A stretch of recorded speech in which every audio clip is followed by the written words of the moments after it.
बात मौसम की कर लेते हैं। उत्तराखंड में आज तेज बारिश का अलर्ट जारी किया गया है। 6 जिलों में तेज बारिश की चेतावनी।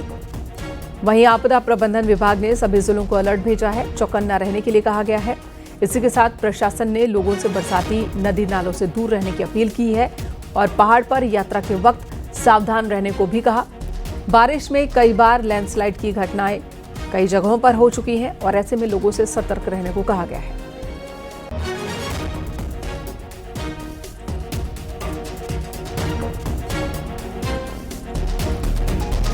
बद्रीनाथ धाम में एक बार फिर अलकनंदा नदी का जलस्तर तेजी से बढ़ने लगा है। ऊंचाई वाले इलाकों में हो रही बारिश की वजह से धाम में जलस्तर बढ़ गया।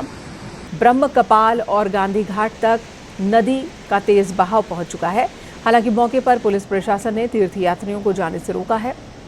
इन तस्वीरों में भी आप देख सकते हैं अलकनंदा का विकराल रूप। रफ्तार के साथ घाटों तक नदी का पानी पहुंच गया है। तीर्थयात्रियों को नदी किनारे नहीं जाने के लिए कहा गया है और इसी के साथ गश्त बढ़ा दी गई।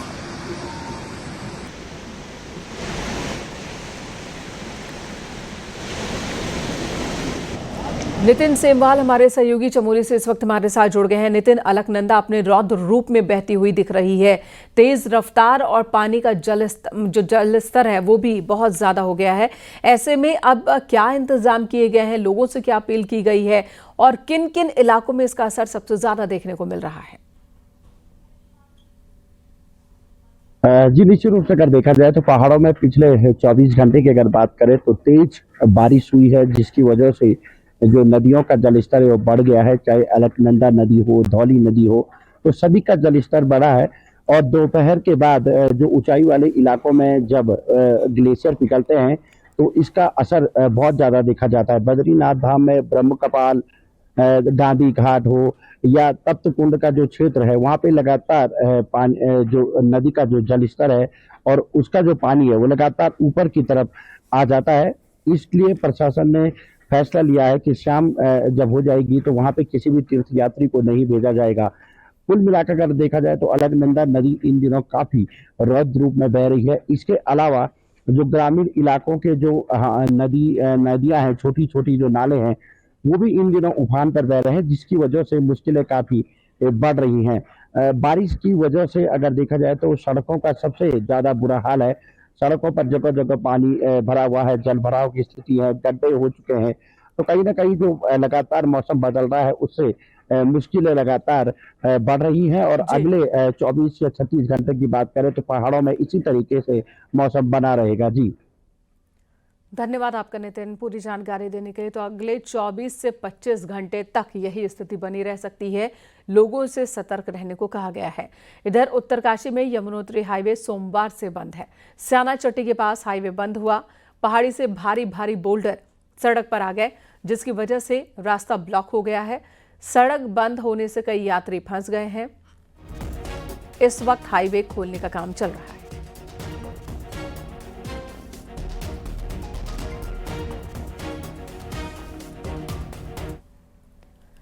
बारिश के दौरान पिथौरागढ़ के दुर्गम इलाकों में ग्रामीण अपनी जान जोखिम में डालकर आवाजाही करने को मजबूर है।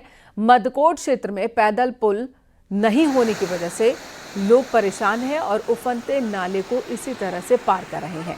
महिला हो या बच्चे, सभी को खतरा मोल लेना पड़ता है। रोजमर्रा का सामान भी ऐसे ही ले जा रहे हैं लोग।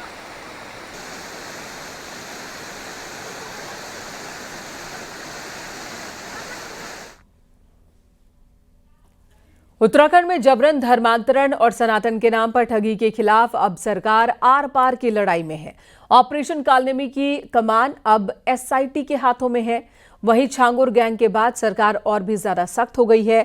सीएम पुष्कर सिंह धामी ने धर्मांतरण कानून को और ज्यादा सख्त बनाने के आदेश दिए। इसी पर आपको ये रिपोर्ट दिखाते हैं। उत्तराखंड में जबरन धर्मांतरण के बढ़ते खतरे को भांपते हुए साल 2018 में धर्मांतरण विरोधी कानून अस्तित्व में आया था, लेकिन जब ये आग धीमी नहीं पड़ी तो साल 2023 में मुख्यमंत्री पुष्कर सिंह धामी ने कानून को और धारदार बना दिया। जहां पहले सजा 1 से 5 साल की थी, वहीं अब ये बढ़कर 3 से 10 साल तक कर दी गई है। जुर्माना भी 25,000 से सीधे 10 लाख तक पहुंचा दिया गया है। अब छांगुर केस ने सरकार को एक बार फिर चौकन्ना कर दिया है। सोमवार को हाई लेवल कमेटी की बैठक में मुख्यमंत्री ने अधिकारियों को साफ निर्देश दिए कि इस कानून को और सख्त किया जाए। पुलिस रिकॉर्ड देखें तो बीते 5 सालों में जबरन धर्मांतरण के 54 मामले दर्ज किए जा चुके हैं। निश्चित तौर पर जो धर्मांतरण कानून पर सख्ती की आवश्यकता महसूस हो रही है, और जिस तरह आपने उत्तर प्रदेश के अंदर देखा है, झांगुर बाबा का एक बड़ा प्रकरण चल रहा है, और धर्मांतरण के आड़ में जो देश विरोधी गतिविधियां हो रही हैं वो ज़्यादा चिंता का विषय है। तो इसको और गहराई से देखने की आवश्यकता है, और इस पर हमको इसके तह तक जाना पड़ेगा। जो मुख्यमंत्री जी ने जो SIT गठित की है, मैं समझता हूँ उसी प्रयोजन से की होगी, तो उसमें भी हम थोड़ा और सख्ती करेंगे, तो इस प्रकार की जो जिस तरह के लोगों की प्रवृत्तियां हैं, इस पर हम रोक लगा पाएंगे। यही नहीं, सनातन धर्म की आड़ में अंधभक्ति और ठगी का जाल बुनने वालों पर भी सरकार ने शिकंजा कस दिया है। ऑपरेशन काल नेमी की निगरानी अब SIT करेगी, जो सीधे पुलिस मुख्यालय से जुड़ी होगी। मुख्यमंत्री ने DGP को इसके लिए निर्देश जारी कर दिए हैं।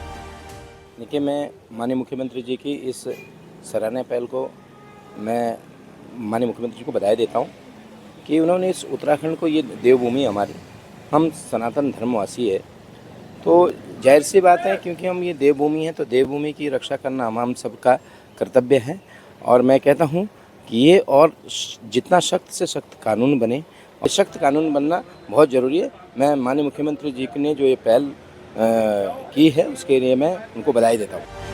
पुलिस मुख्यालय स्तर पर गठित होने वाली ये SIT न सिर्फ ऑपरेशन काल नेमी की निगरानी करेगी, बल्कि धर्मांतरण के मामलों की भी परत दर परत जांच करेगी। साफ है, लव जिहाद, लैंड जिहाद के बाद सरकार अब धर्मांतरण और धार्मिक ठगी के खिलाफ सख्ती बरतने जा रही है। देहरादून से न्यूज़ 18 के लिए सुनील नौप्रभात की रिपोर्ट।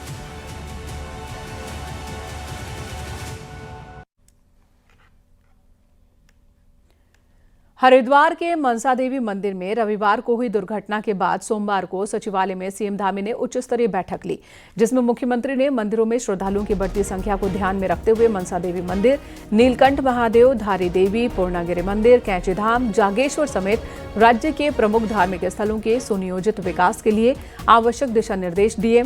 मनसा देवी मंदिर के सीढ़ी मार्ग से अतिक्रमण हटाने और मार्ग के चौड़ीकरण के लिए भी आदेश दिए गए हैं। मंदिर परिसर की धारण क्षमता बढ़ाने और दुकानों को व्यवस्थित करने के साथ ही दर्शन व्यवस्था को और अधिक सुदृढ़ बनाने की योजना तैयार की गई है। सभी प्रमुख धार्मिक स्थलों पर श्रद्धालुओं का पंजीकरण अनिवार्य किया जाएगा, ताकि दर्शन की संख्या नियंत्रित की जा सके, बेहतर प्रबंधन किया जा सके।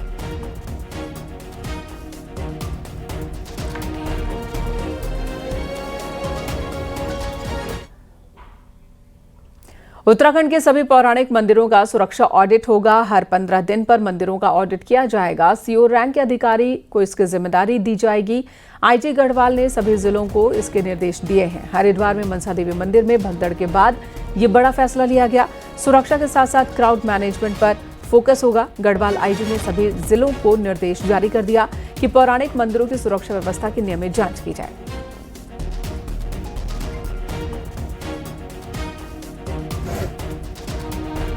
पब्लिक यूटिलिटीज़ हो, इलेक्ट्रिसिटी हो, फायर ऑडिट हो, इन सबों को कंप्लीट इसको ऑडिट करें। और उनको ये भी निर्देशित किया गया है कि अपने एक CO रैंक के ऑफिसर प्रत्येक 15 दिन में उसका पूर्णतः हर एक महीने में 2 बार ये इसका सिक्योरिटी ऑडिट करेंगे। मनसा देवी मंदिर भगदड़ हादसे के बाद हरिद्वार जिला प्रशासन हरकत में है। सोमवार को DM और SSP ने प्रशासनिक अधिकारियों की टीम के साथ मनसा देवी मंदिर पहुंचकर मंदिर परिसर और पैदल मार्ग का निरीक्षण किया। मंदिर प्रबंधन के साथ भीड़ नियंत्रण का रिव्यू किया। जिला प्रशासन के अधिकारियों का कहना है कि मनसा देवी मंदिर का सीढ़ी वाला रास्ता फिलहाल पूरी तरह से बंद किया गया है और सिर्फ आकस्मिक स्थिति में इसका इस्तेमाल किया जा सकेगा।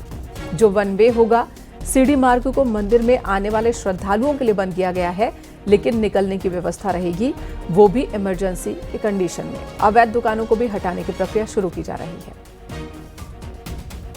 सुनिश्चित किया जा रहा है कि जो हमारे पैदल रास्ता है उसमें और सुविधाएं हम कैसे यात्रियों को दे सकते हैं, जैसे बैठने का स्थल हो, टॉयलेट्स हो, पीने का पानी हो।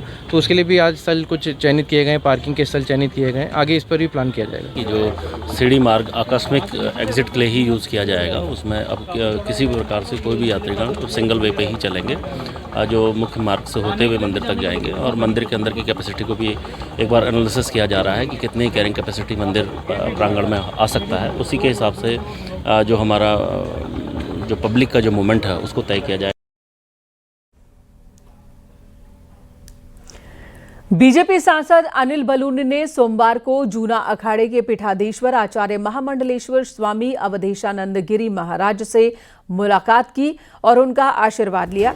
बलूनी ने उनके आध्यात्म और राष्ट्रहित संबंधी कई विषयों पर चर्चा की।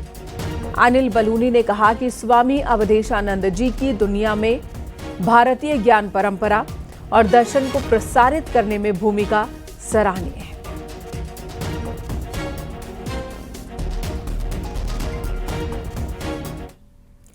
आज ग्लोबल टाइगर डे है। दुनिया में कम होते बाघों की संख्या को संरक्षित करने के लिए हर साल 29 जुलाई को यह दिन मनाया जाता है।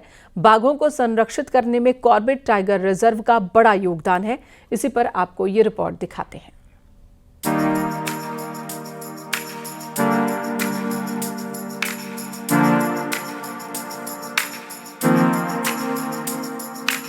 कॉर्बेट टाइगर रिजर्व बाघों को खासा रास आया है। यहाँ बीते 1.5 दशक में बाघों की संख्या में अच्छा इजाफा देखा गया है। कॉर्बेट में 2006 में 164 बाघ थे, जो आज बढ़कर 260 तक पहुँच गए हैं। ये गणना 2006 से कैमरा ट्रैप विधि से की जाती है, जिसमें गलती की संभावना नहीं के बराबर होती है। हमने देखा है कि जो विभिन्न कार्य जो किए जा रहे हैं टाइगर कंजर्वेशन के क्षेत्र में, वाइल्ड लाइफ कंजर्वेशन के क्षेत्र में, उनका एक सुखद परिणाम इस रूप में आता है कि कॉर्बेट टाइगर रिजर्व के अंतर्गत बाघों की जो नंबर है वो लगातार बढ़ते जा रहे हैं। और जो लेटेस्ट काउंटिंग जो ऑल इंडिया सेंसस जो 2022 में हुआ, वहां पर हमने पाया कि कॉर्बेट टाइगर रिजर्व में 260 बाघ जो है वो हमारे क्षेत्र में पाए जाते हैं। कॉर्बेट में बढ़ती बाघों की संख्या अपनी सफलता की कहानी खुद बयां कर रही है। बाघों का बढ़ना यहाँ के अच्छे और स्वस्थ पर्यावरण का प्रतीक है, जहाँ उनके इस हैबिटेट में उन्हें किसी भी चीज की कमी नहीं होती। बढ़ते बाघ वन्य जीव प्रेमियों के लिए भी सुखद अनुभव हैं। कॉर्बेट एक सक्सेस स्टोरी के रूप में देखा जा सकता है, क्योंकि भारत में बाघों के संरक्षण की शुरुआत कॉर्बेट टाइगर रिजर्व से ही शुरू हुई थी और तब से लगातार यहाँ बाघों की संख्या बढ़ रही है। इसका मतलब यह है कि यहाँ संरक्षण और सुरक्षा का कार्य बेहतर तरीके से हो रहा है। कॉर्बेट नेशनल पार्क को 1936 में देश के पहले नेशनल पार्क होने का गौरव मिला। 1 अप्रैल 1973 को लागू हुए प्रोजेक्ट टाइगर के लिए भी इसे सबसे पहले चुना गया। तब से आज तक बाघों के संरक्षण के मामले में इसने कभी पीछे मुड़कर नहीं देखा। न्यूज़ 18 के लिए रामनगर से गोविंद पाटनी की रिपोर्ट।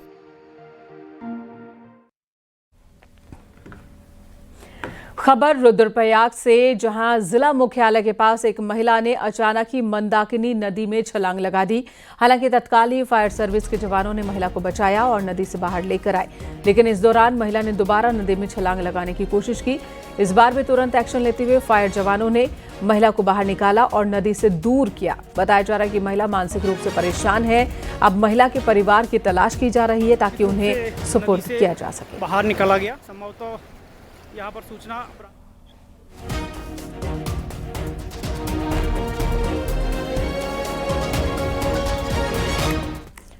हरिद्वार में हाईटेंशन लाइनों के पास काटी जा रही अवैध कॉलोनियां हादसों का कारण बन रही हैं। यहां रानीपुर कोतवाली क्षेत्र के सुमन नगर में करंट से झुलसकर एक मजदूर की मौत हो गई। गढ़मीपुर का रहने वाला 25 साल का अफजल सुमन नगर के एक निर्माणाधीन मकान के छत पर काम कर रहा था। इस दौरान अफजल पास से गुजर रही हाईटेंशन लाइन की चपेट में आ गया और झुलसकर उसकी मौके पर ही मौत हो गई।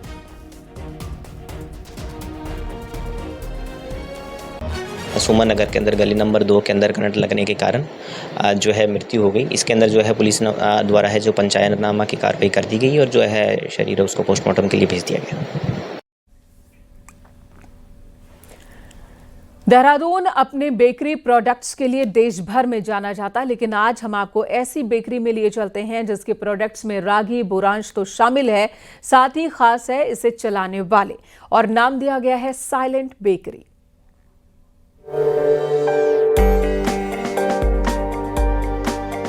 वैसे तो ये लोग ठीक से सुन और बोल नहीं सकते, लेकिन इनके भाव आपके दिल को जरूर छू लेंगे। देहरादून में देश के अलग अलग हिस्से से आकर रहे ये मूक बधिर लोग द साइलेंट बेकरी में काम कर रहे हैं, जिसको मुंबई के रहने वाले राहुल बजाज देहरादून में चला रहे हैं। राहुल खुद स्पेशल चाइल्ड हैं, लेकिन उन्होंने देहरादून में एक ऐसी टीम बनाई जिसमें मूक बधिर लोगों को रोजगार मिल सके। अब अगस्त में उनकी प्लानिंग मूक बधिर लोगों के द्वारा रेस्टोरेंट खोलने की है। हम लोग इनको बहुत अलग अलग चीज़ें सिखाते हैं, जैसे बेकरी, ब्रेड्स, डिज़र्ट्स, केक्स और आइसक्रीम्स। उत्तराखंडी बहुत चीज़ें इस्तेमाल करते हैं, लाइक बुरांश, माल्टा, भांग मंजीर के जो बीज होते हैं, which is actually very good, लोग समझते नहीं हैं, एंड काफल, ऐसे चीज़ें। We want Uttarakhand to flourish. इस बेकरी में पिछले 2 साल से काम कर रही अनु अग्रवाल से भी हमने बात की। हालांकि उनको समझाने में थोड़ी दिक्कत जरूर आई, लेकिन उन्होंने बताया कि कैसे लोगों से वो बात करती हैं और उन्हें सामान दे पाती हैं। बहुत अच्छा रिस्पांस मिल रहा है और हम सब मिलकर काम करते हैं और यहाँ पे कस्टमर से भी मिलवाते हैं और हम उनको सर्व करते हैं, जो उनको पसंद आते हैं तो हम उनको गरम गरम सर्व करते हैं और उनको पैक करके भी देते हैं। थोड़ा सा होता है साइन लैंग्वेज में समझाना, थोड़ा सा टफ होता है हमारे लिए, पर धीरे धीरे हम भी सीख गए उनके साथ में, तो इतनी ज़्यादा कोई खास प्रॉब्लम आती नहीं है। वैसे भले ही इन लोगों को काम को समझने में दिक्कत पेश आती है, लेकिन इनका काम के प्रति समर्पण और जज्बा दिल को छू लेता है। न्यूज़ 18 के लिए देहरादून से भारती सकलानी की रिपोर्ट।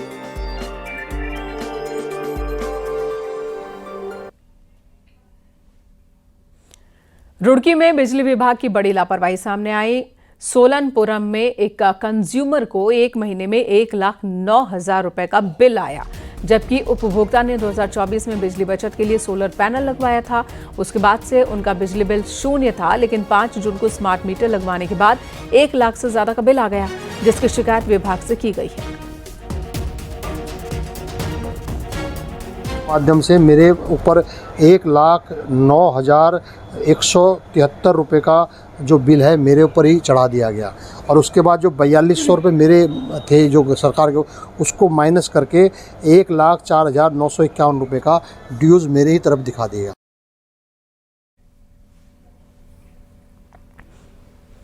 प्रदेश में गुमशुदा महिलाओं, नाबालिग लड़कियों की तलाश के लिए उत्तराखंड पुलिस एक बार फिर एक्टिव है। क्या कदम उठाए जा रहे हैं बताएंगे आपको, लेकिन फिलहाल यहां रुकेंगे एक छोटे से ब्रेक के लिए।